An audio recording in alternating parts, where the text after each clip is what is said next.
19 Semana de la Ciencia y la Tecnología desde el Zócalo capitalino y tenemos el gusto de estar con Gerardo Herrera Corral. Él es científico del CINVESTAP, pero bueno, él trabaja en el colisionador de hadrones. ¿Cómo estás? Muy bien, muchas gracias por la invitación. Gracias por estar con nosotros una vez más aquí en Alcanzando el Conocimiento. Pero en esta ocasión quiero comentarte, esta feria, uno de sus puntos que quiere dar a conocer a la sociedad es que la ciencia puede ser parte de la economía, se llama la economía del conocimiento. ¿Qué piensas acerca de esto? Bueno, yo creo que el nombre es muy acertado. El evento en ese sentido trata de apuntar hacia una problemática muy actual y me parece muy acertada. Efectivamente, las cosas han cambiado en los últimos años. No son más los medios de producción que pensábamos antiguamente, como la tierra o las materias primas, las que generan riqueza. Actualmente las sociedades generan su riqueza a partir del conocimiento. Nada más acertado que eso, yo estoy completamente de acuerdo. Y además, como investigador y en las actividades que realizo, que están muy ligadas al desarrollo tecnológico, es algo que uno lo puede ver todos los días, efectivamente. ¿Hace cuánto tiempo te fuiste de México? Bueno, yo he estado fuera del país por motivos de estudio, después por postdoctorado, por razones de estancias sabáticas y por razones de investigación. Como sabes, trabajo en el Centro Europeo de Investigaciones Nucleares, pero mi base es en el país. Yo trabajo en el Departamento de Física del CINVESTAP y me encuentro acá, aunque tengo que viajar por motivos de trabajo a Ginebra continuamente o por conferencias y demás, pero me encuentro acá de base. ¿Cómo ves la ciencia y la tecnología? ¿Cómo ves a México desde allá, desde otros lugares? Bueno, ha sido muy interesante. Desde ese punto de vista ha sido muy interesante ver cómo otros países han ido desarrollando su metodología, su manera de llevar a la ciencia y la tecnología a interaccionar con la industria o con las empresas que están desarrollando nuevos productos. Eso ha sido muy enriquecedor. Por ejemplo, me ha parecido algo fantástico ver en el Centro Europeo de Investigaciones Nucleares que el contacto es directo con las empresas que están desarrollando electrónica, que están desarrollando dispositivos sensores, y eso ha sido muy enriquecedor. Creo en ese sentido que tenemos mucho que aprender en el país. Tenemos que aprender cómo se hace y empezar a hacerlo nosotros también, que es exitoso. ¿Qué nos hace falta comparado con otros países? Digo, si de momento vemos los papers, revisamos las estadísticas de lo que sucede en países como Suecia, Finlandia, Suiza, Alemania, bueno, nos llevan como años luz en todo esto. ¿Qué pasa con México? ¿Por qué no vamos a ese paso? Bueno, el problema es complicado, es complejo, yo no tengo las soluciones, no tengo tampoco el recetario y demás. Lo que yo puedo decir, lo que puedo aportar es en términos de mis experiencias personales, algunos de los aspectos que me parecen importantes en ese sentido son que tenemos en el país muchos temores, existen muchos atavismos, existen muchas ideas preconcebidas de cómo se hacen las cosas y creo que poco a poco las tenemos que ir venciendo. Nos da mucho miedo ser abiertos, liberales, por ejemplo. En términos de la tecnología, uno ve en laboratorios europeos lo flexibles, lo abierto, la falta de temor a entrar, por ejemplo, en contacto con las industrias y comunicar los conocimientos. Es algo que en México es extremadamente difícil, por muchas razones. Algo que, por ejemplo, sería impensable en el país es como un investigador en el Centro Europeo de Investigaciones Nucleares desarrolla algo en su laboratorio y luego él mismo forma una empresa, deja el laboratorio y empieza a desarrollar y producir sus propios productos. No pasa absolutamente nada. Cuando en México eso implicaría una cantidad de problemas políticos, de dónde se desarrolló y la propiedad de los conocimientos y por qué se transfiere el conocimiento así. Es una complejidad que no nos permite avanzar, creo yo. ¿Por qué? ¿Por dónde está justamente ese punto de esa complejidad, de ese no entendimiento entre todas las partes? Yo creo que hay una serie de reglamentaciones que nos dan mucho temor, ¿no? tenemos problemas con la corrupción, indudablemente el país tiene un problema de corrupción y entonces todo lo vemos desde esa perspectiva. Entonces hemos desarrollado unos esquemas políticos de disciplina fiscal extremadamente complicados porque le tememos a un problema que nos inunda, que es la corrupción. O sea, lejos de resolverlo, simplemente manifestamos nuestro temor a eso. Eso nos cierra muchísimo a otras muchas posibilidades.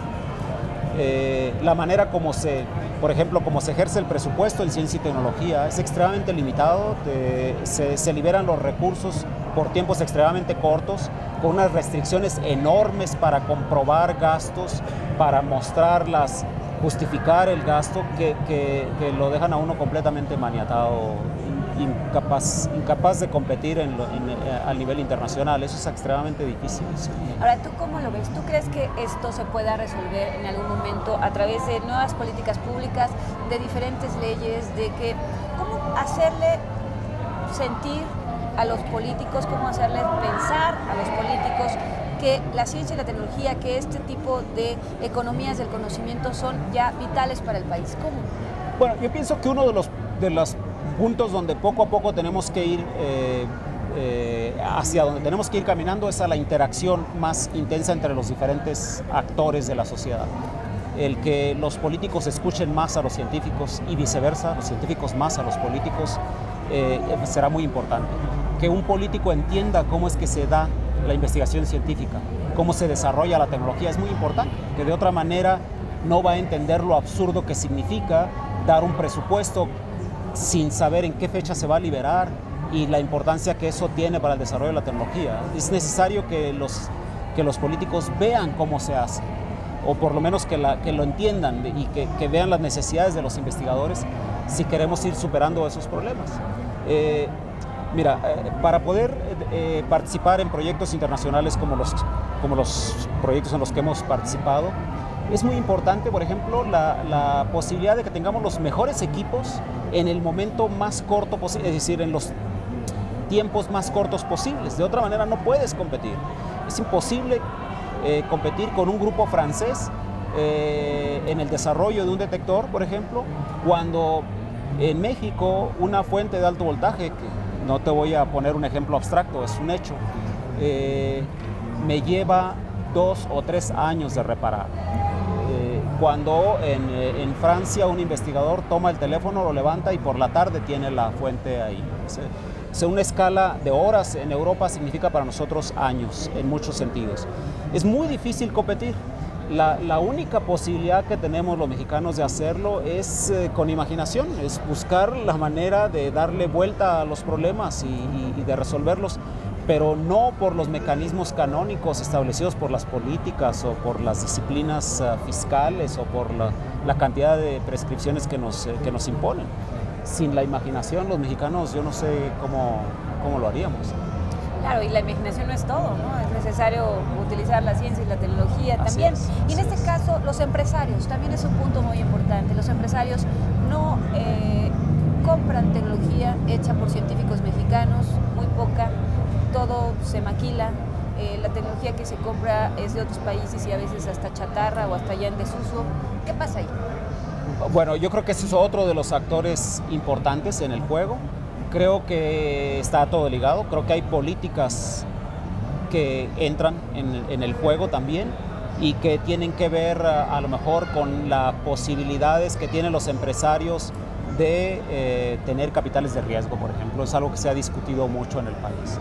¿Hasta qué punto un empresario puede reservar capital y ponerlo en actividades de riesgo, de investigación, de desarrollo, que eventualmente le reditúen en su negocio? Porque hay que entenderlo como tal. Un empresario está tratando de obtener beneficios a partir de sus productos.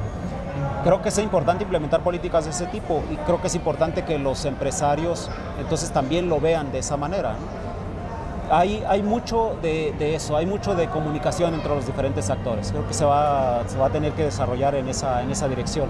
En ese sentido, eventos como estos creo que son muy beneficiosos.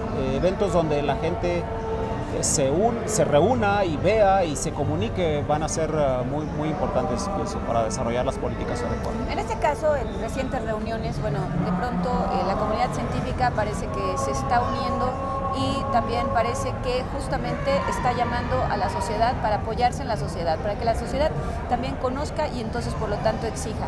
Este es uno de los resultados, este evento, llevarlo aquí, sobre todo en un lugar tan emblemático como el Zócalo de la Ciudad de México. ¿Qué hacer? ¿Qué le puedes decir tú eres parte de la comunidad científica? ¿Cuál es tu opinión? Bueno, primero pues me parece fantástico ver que en los últimos años se ha desarrollado un interés alrededor de la ciencia y la tecnología. Algo que a mí me da en particular mucho gusto es verlos a ustedes, ver que los medios se han interesado. Creo que ustedes tienen un papel muy importante que jugar, justamente en la comunicación. Son los que llevan la voz, de los que trabajamos en silencio a veces, y me parece eso muy importante. Entonces, en ese sentido, creo que vamos avanzando. Creo que ver que existen cada vez más programas, que existe interés de la gente por saber más, ayudará, porque de alguna manera lleva todas estas inquietudes a la mesa de las discusiones. Me da gusto, ojalá que siga caminando así, necesitamos mucho más de esto.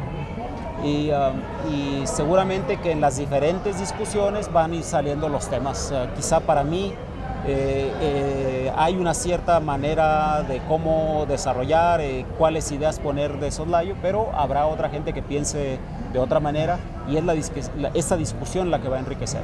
Los que hacen la discusión posible pues son ustedes, los medios de comunicación. Por último, hay un cambio de sexenio, estamos a punto de comenzar 6 años con otro gobernante, con un nuevo presidente de la República y bueno, pues al parecer lo que se ha visto hasta ahora no hay mucho interés por la ciencia y la tecnología. ¿Qué le dirías tú a ese nuevo gobierno en general? No solo un hombre, sino es todo un equipo de gente. ¿Qué le dirías tú para los próximos 6 años para el país? Bueno, yo quiero pensar que habrá interés por la ciencia y la tecnología. Espero que así sea. Todavía no nos resulta claro, por lo menos no de lo que ha ocurrido hasta el momento, pero creo que no le queda de otra. Creo que a los nuevos gobiernos tendrán que darse cuenta de que es el conocimiento lo que genera la riqueza y que se tiene que invertir en el conocimiento.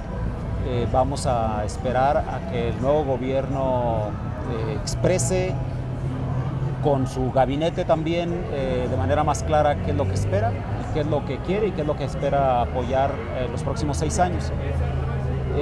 Si habrá o no habrá una Secretaría de Ciencia y Tecnología no es necesariamente un punto de gran relevancia, dependiendo quizá más del interés que el gobierno ponga en ciencia y tecnología. En ese sentido, vamos a ver, vamos a esperar los próximos meses que haya un poco más de claridad en términos de la nueva política, ¿no? Gracias.